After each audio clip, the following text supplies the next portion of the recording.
Assalamualaikum warahmatullahi wabarakatuh. Kita bertemu lagi untuk perkuliahan online pada kesempatan kali ini pada mata kuliah Asuhan Keperawatan Anestesiologi pada Pembedahan Umum. Pada kesempatan kali ini kita akan membahas materi tentang asuhan keperawatan anestesiologi pada pembedahan umum dengan kasus atau dengan gangguan sistem pernafasan dan bedah torak. Dan di kesempatan kali ini saya Topan Heliwibowo akan menerangkan atau akan berbagi terkait dengan gangguan CA faring, CA paru, pemasangan WSD dan tracheostomi. Ini akan panjang untuk perkuliahannya. Ada 43 slide, tetapi mungkin nanti supaya tidak terlalu lama, jadi nanti akan saya percepat untuk penjelasannya. Dan nanti di tengah-tengah perkuliahan tetap akan ada satu kuis yang harus dijelaskan secara singkat di forum dan dikumpulkan di submit atau diupload di kantung kuis. Kita mulai. Yang pertama terkait dengan CA faring. Apa itu CA faring atau kanker nasofaring? Untuk definisinya. Yang pertama terkait dengan kanker. Kanker atau karsinoma adalah pertumbuhan baru atau pertumbuhan neoplasma yang ganas terdiri dari sel-sel epithel yang cenderung menginfiltrasi jaringan sekitarnya dan menimbulkan metastasis ya, atau pembelahan diri dan menginvasi jaringan yang lain di luar jaringan induk.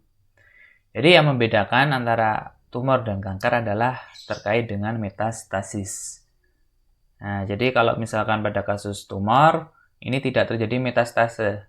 Jadi sel membelah diri dan hanya berada di jaringan awal atau jaringan induknya dan tidak menyebar anak sebarnya ya, atau sel-sel barunya ke jaringan yang lain. Berbeda dengan kasus kanker, kalau kasus kanker ini terjadi metastase atau pembelahan diri dan anak sebarnya itu menyebar ke sekitar jaringan induk.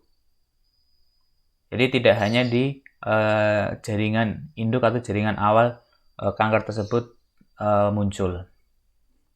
Sedangkan nasopharyngeal karsinoma merupakan tumor ganas yang timbul pada epitelial pelapis ruangan di belakang hidung atau nasofaring dan ditemukan dengan frekuensi tinggi ya, ini di Cina Timur ya, seperti di Asia Timur seperti Cina. Kemudian bagaimana anatomi secara singkat?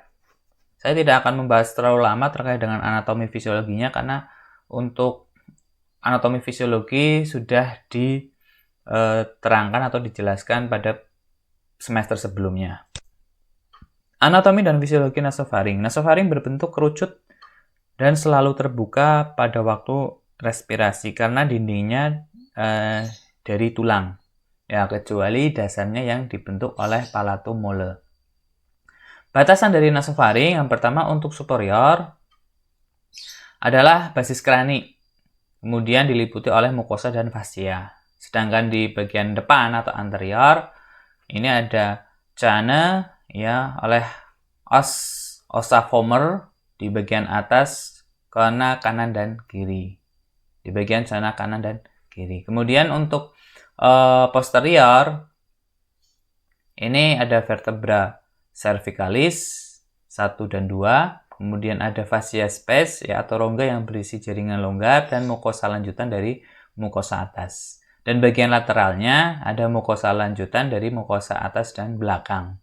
serta muara tuba Eustasi dan fossa Rosenmulleri. Kita lanjutkan. Untuk fungsi dari nasofaring adalah sebagai jalan udara pada respirasi dan jalan udara ke tuba Eustasi. Kemudian sebagai resonator. Kemudian yang lain adalah sebagai drainase sinus paranasal kavum timpani dan hidung. Kemudian sekret dari nasofaring dapat bergerak ke bawah karena yang pertama adalah gaya gravitasi, gerakan menelan, gerakan silia, gerakan usapan palatum moler, dan satu lagi yang saya tambahkan adalah sifat dari cairan. Untuk etiologi atau penyebabnya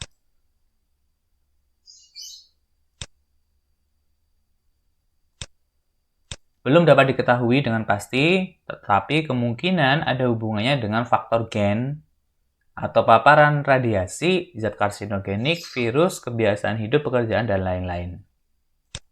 Bagaimana dengan patofisiologinya?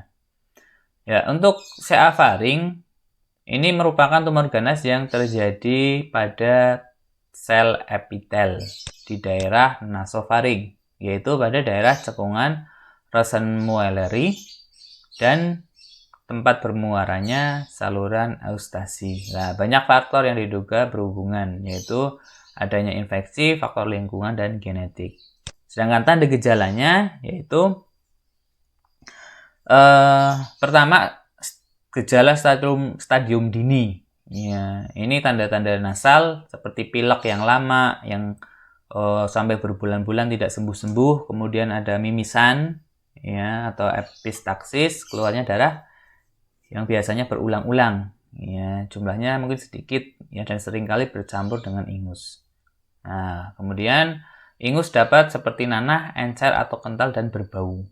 Kemudian untuk tanda-tanda telinga yaitu tinnitus, ya. Biasanya tinnitus ini terjadi ketika tumor menekan muara tuba Eustasi sehingga terjadi tuba oklusi karena muara tuba Eustasi dekat dengan fossa Rosenmulleri. Nah, tekanan dalam kavum timpani menjadi menurun sehingga terjadi tinnitus. Kemudian yang lain untuk tanda-tanda telinga adalah gangguan pendengaran hantaran, ya, atau hantaran pendengaran. Ya, kemudian yang lain adalah rasa tidak nyaman di telinga sampai rasa nyeri di telinga atau otalgia. Lanjut, untuk stadium lanjut. Untuk gejala stadium lanjut seperti tanda-tanda mata yaitu diplopia. Jadi kenapa bisa terjadi diplopia? Karena tumor merayap masuk foramen laceratum dan menimbulkan gangguan nervus yang keempat dan nervus yang keenam. Nah, bila terkena chiasma opticus, maka akan menimbulkan kebutaan.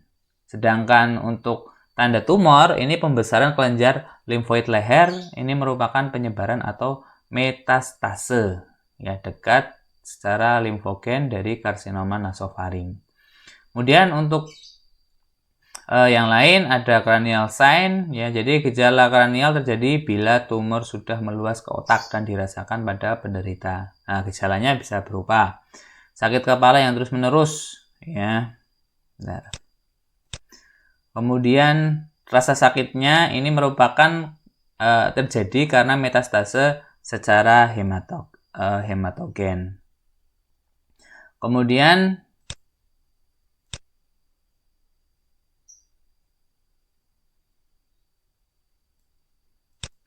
kesukaran pada saat waktu menelan dan sindrom jugular Jackson atau sindrom reptoparotidean ini mengenai nervus yang ke-9, nervus ke-10, nervus 11, dan nervus 12 dengan tanda-tanda kelumpuhan pada bagian leher, faring, laring, kemudian lidah, ya, dan muskulus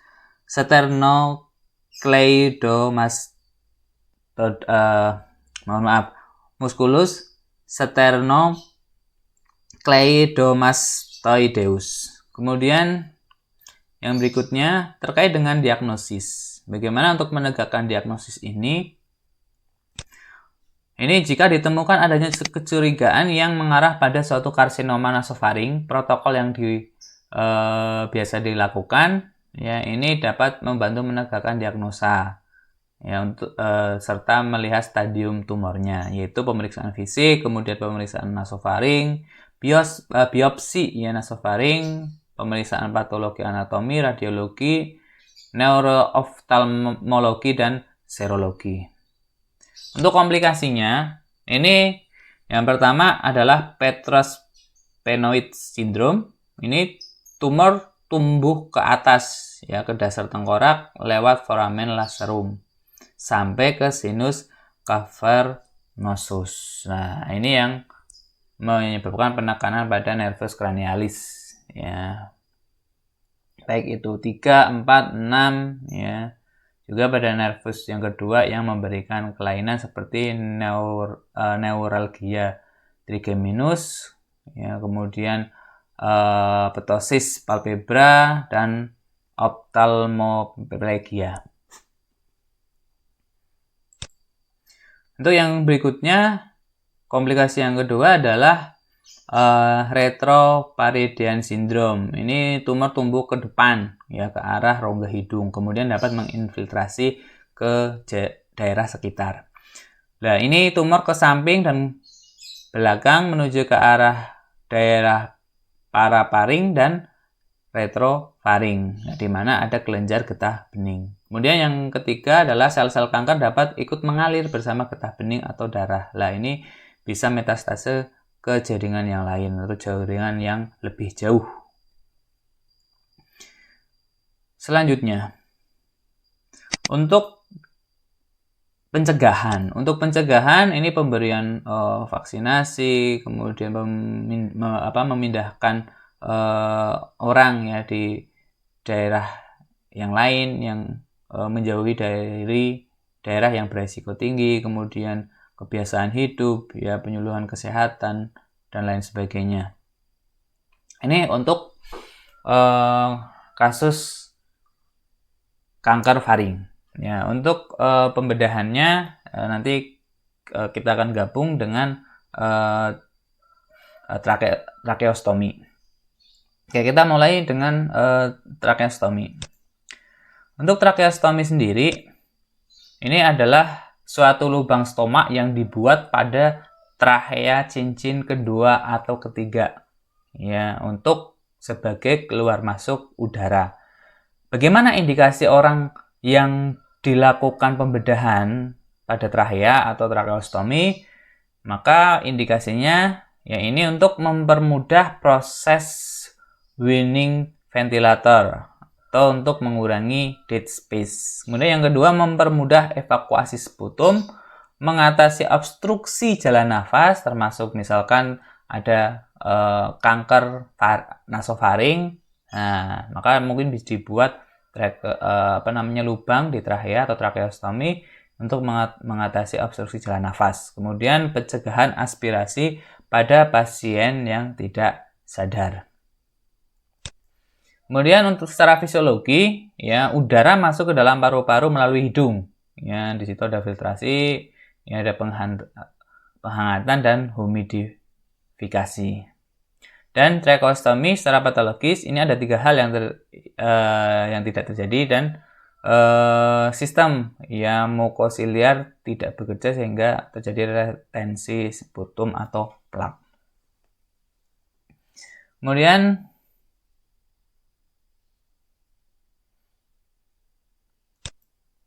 untuk tracheostomi ini ada secara indikasi, ini ada elektif dan ada emergency, permanen atau temporer. Ya, jadi bisa dilakukan untuk pilihan atau harus dilakukan karena ini sesuatu yang sangat darurat, gawat darurat. Kemudian juga bisa secara permanen ya atau temporer. Jadi nanti kalau permanen berarti dibuat lubang ini untuk selamanya, atau temporer jadi hanya sementara, nanti akan ditutup lagi. Dan yang terakhir adalah profilaksis. Selanjutnya untuk bagaimana gambaran komponennya. Ya, untuk komponennya, jadi ini contohnya ya dari ada inflasi jalur inflasi ya atau inflation line, kemudian ada obturator, ini ada konektornya, ada flank, ada tube taste ya, ada foam cuff dan ada side port konektor. Nah, ini yang lain ya terkait dengan ada ini neck plate-nya, kemudian ada set port, ada konektornya, ya ada inner cannula. Ya, ada ini foam cuff ya ya foam cuff dan ada kanulanya.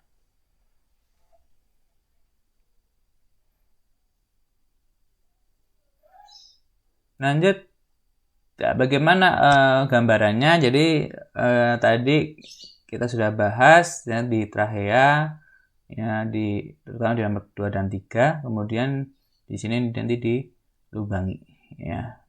Ini ini. Oke. Nanti kemudian hasilnya seperti ini.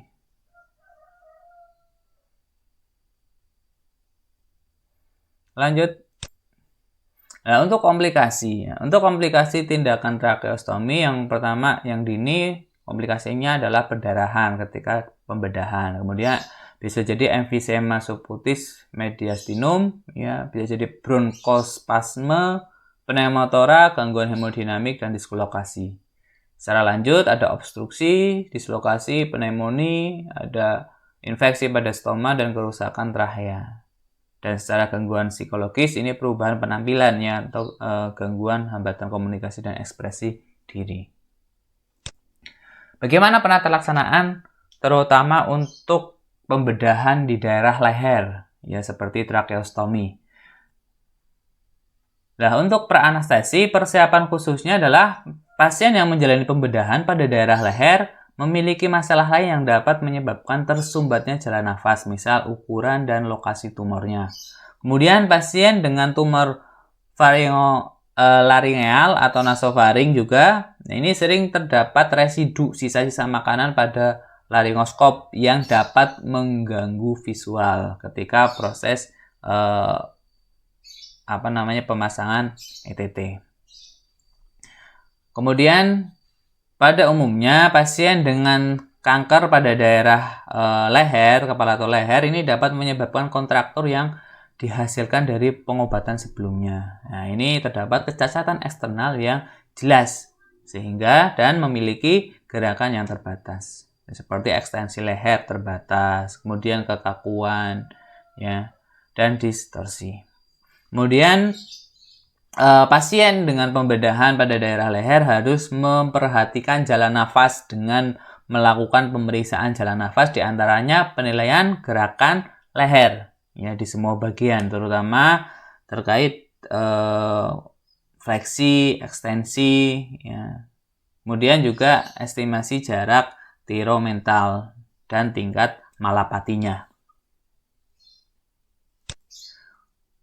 Kemudian selanjutnya untuk intraanestesi. Bagaimana untuk intraanestesi? Pada pasien dengan kesulitan jalan nafas ini dapat menggunakan suksinilkolin ya dengan menggunakan suksinilkolin. Nah, ini sebagai pilihan obat relaksasi ototnya. Nah, tapi ini umumnya penggunaan vecuronium ya, yang paling sering digunakan untuk pembedahan karena dapat menstabilkan fungsi dari kardiovaskuler. Kemudian aksi sinergis dari penggunaan opioid ini sebagai analgesik dengan kombinasi fentanyl dan propofol sebagai komponen untuk tifanya. Ya. Kemudian untuk prosedur anestesi yang paling aman ini yang digunakan pada operasi daerah leher yaitu anestesi umum dengan intubasi endotracheal dan preoksigenasi 100% dapat meningkatkan fungsional volume residunya.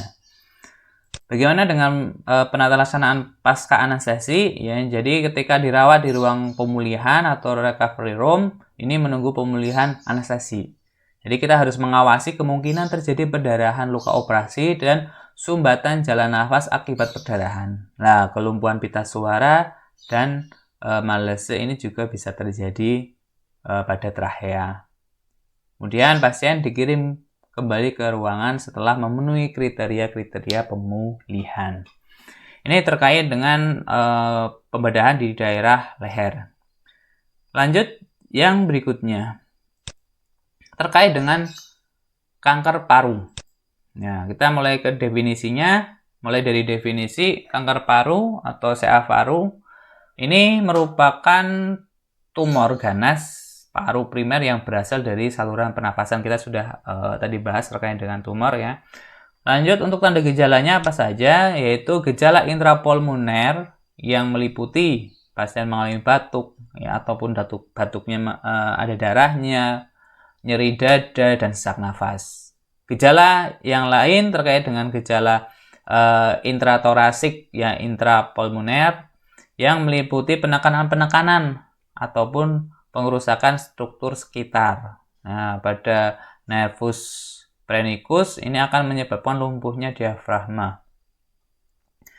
Nah, kemudian yang lain juga akan menekan saraf simpatis ya, ataupun pada esofagus sehingga menyebabkan disfagia.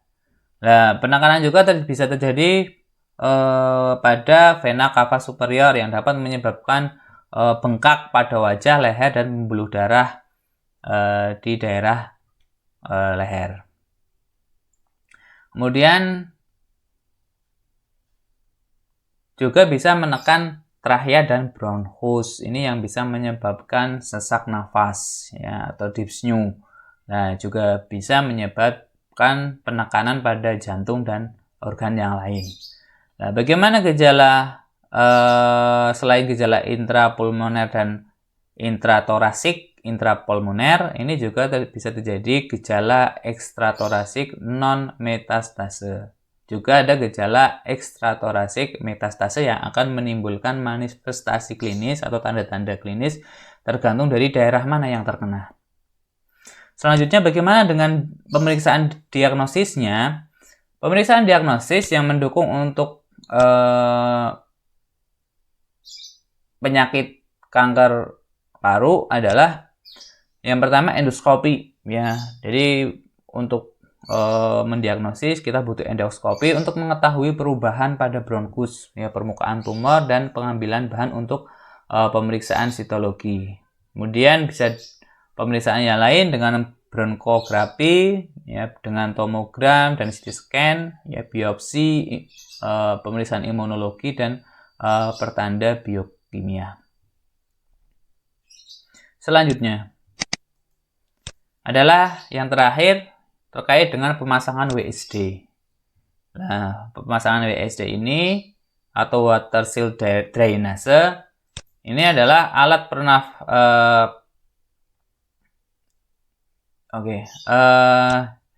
jadi ini pembuatan drain ya yang berada di paru. Nah, bagaimana dengan patofisiologinya? Jadi alat pernafasan normalnya bekerja atas dasar perbedaan tekanan udara ya, tekanan dalam rongga lebih rendah daripada tekanan udara luar. Nah, sehingga udara bergerak masuk ke dalam paru-paru selama menarik nafas. Nah, jika rongga dada terbuka sebab apapun, ini perbedaan tekanan udara akan hilang yang dapat menyebabkan paru-paru menjadi tidak berfungsi atau kolaps. Nah, terkumpulnya udara, cairan, benda-benda yang lain ya di dalam rongga dada ini jadi bahaya ya dari fungsi jantung dan paru. Nah, bahkan menyebabkan paru-paru tidak berfungsi lagi karena benda-benda tersebut memenuhi rongga paru. Nah, sehingga benda-benda atau zat-zat yang mengumpul di dalam paru tersebut harus dikeluarkan untuk supaya menjadi kosong rongga dadanya. Nah, jadi kalau kita lihat dari pemasangan water seal drainase ini, pemasangannya di dada ini tindakan invasif dengan cara memasukkan selang ya, atau tub ke dalam rongga torak atau rongga dada menembus musculus intercostalis. Nah, tujuan pemasangan WSD ini untuk menyalurkan zat berupa zat padat, cair, dan gas atau udara dari rongga dada atau mediastinum. Nah, cairannya contohnya ada nanah, darah, ya, ada gas atau cairan yang lain. Nah, jadi ketika cairan ini keluar, ini maka akan membuat pengembangan kembali ya dari paru dan memperbaiki fungsi kardiopulmoner. Nah, setelah pembedahan selesai ya karena trauma yang lain, ya ini kalau sudah bisa dikeluarkan, maka diharapkan paru-paru bisa mengembang kembali. Selanjutnya adalah terkait dengan indikasinya. Nah, bagaimana indikasi pemasangan? Ya, pneumotorak biasanya lebih dari sepertiga yang daerah yang kolaps, ya, kurang dari 30%. Nah, pada hematotorak ini moderate dan berat. Nah, ini jadi kasus-kasus yang paling banyak memang yang pertama adalah pneumotorak dan yang kedua adalah hematotorak. Kemudian perlu diperhatikan kapan terjadinya trauma ya, dan secara klinis penderita itu bagaimana ya. Nah, bisa jadi selain tadi hematotorak juga bisa karena silotorak, ada emfisema ya, ada pasca pembedahan pada torak ini juga bisa dipasang WSD. Selanjutnya tempat pemasangan drain. Nah, pemasangan drain ini dipasang di linea aksilaris depan pada ruang antara pada kosta yang ke-9 dan ke-10 atau buelau. Ya, kemudian selain itu juga bisa dipasang di linea medio clavicularis pada ruang antara kosta yang kedua dan kosta yang ketiga atau yang disebut dengan Monaldi.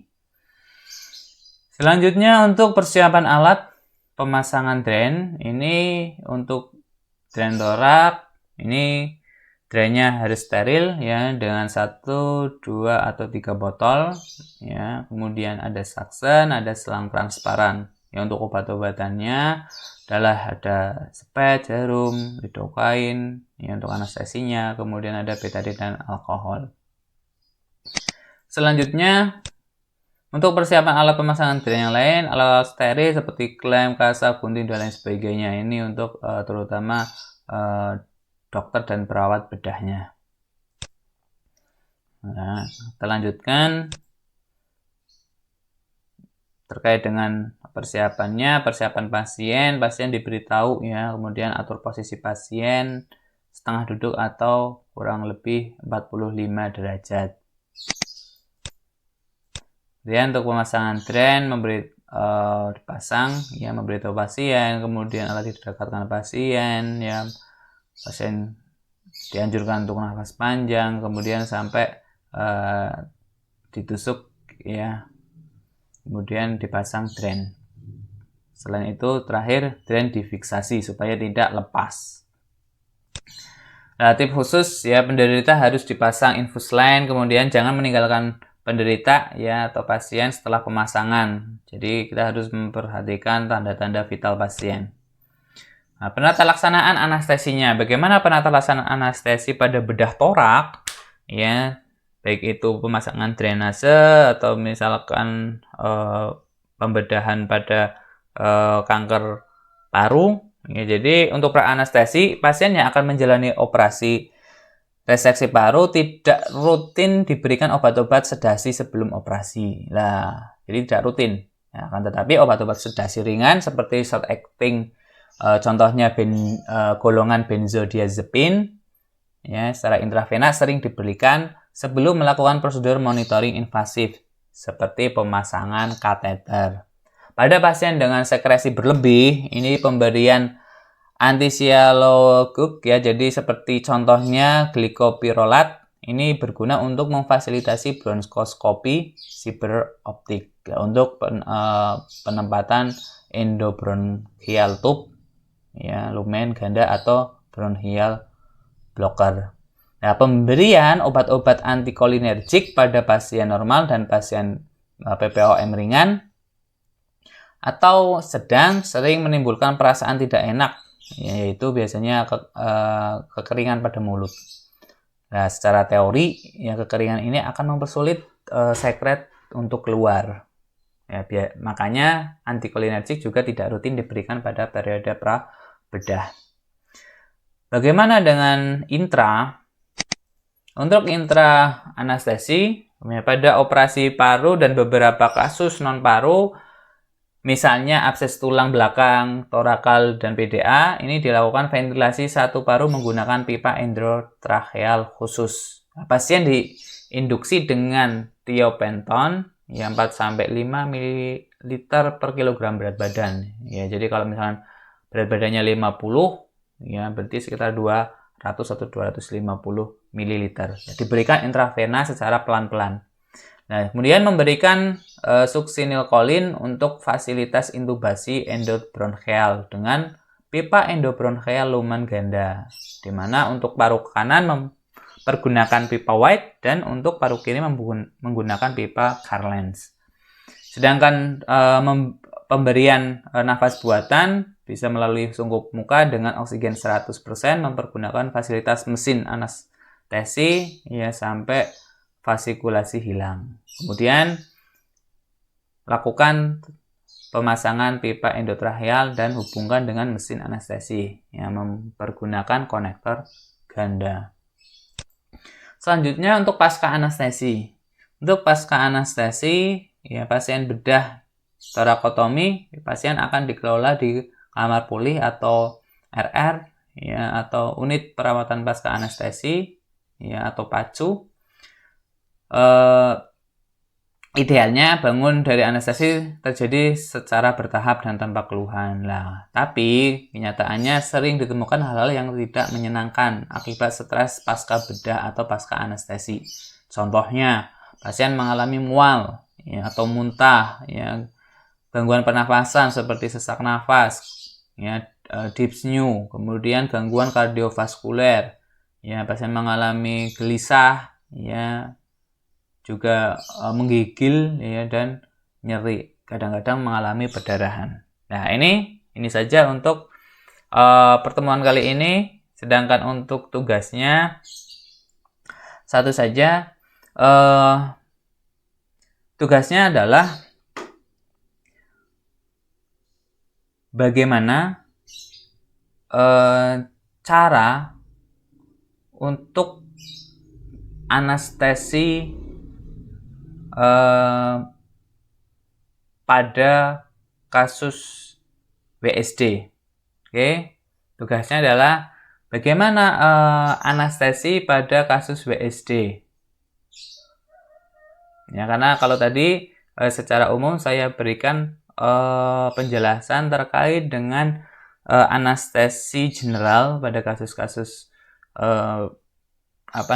bedah torak. Tetapi yang jadi pertanyaan adalah bagaimana untuk anestesi pada kasus WSD, terutama untuk anestesi regional.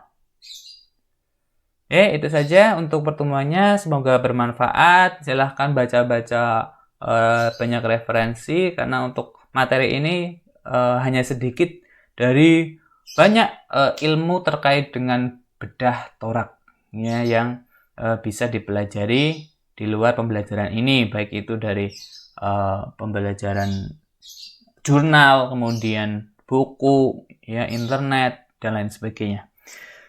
Saya kira itu saja. Saya akhiri. Wassalamualaikum warahmatullahi wabarakatuh.